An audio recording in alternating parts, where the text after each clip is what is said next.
त्या विरोधात आंदोलन कोणाच्या विरोधात राणा यांचा जो उल्लेख केला काल काय? भाषणामध्ये, काय उल्लेख काय? भाजप काय उल्लेख काय केला सांगा ना. तुम्हाला उल्लेख काय केला माहिती आहे का? सांगलीवर बोला. मी अत्यंत पार्लमेंटरी शब्दांचाच उल्लेख करतो. मला मराठी भाषा कोणी शिकवायला नको. मी 40 वर्ष बाळासाहेब ठाकरेंबरोबर काम केलेला माणूस आहे एकमेव. मी पत्रकार आहे, मी संपादक आहे.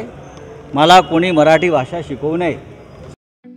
ठळक घडामोडींसाठी देशोन्नती न्यूज चॅनलला सबस्क्राईब करा आणि बेल आयकॉन प्रेस करा.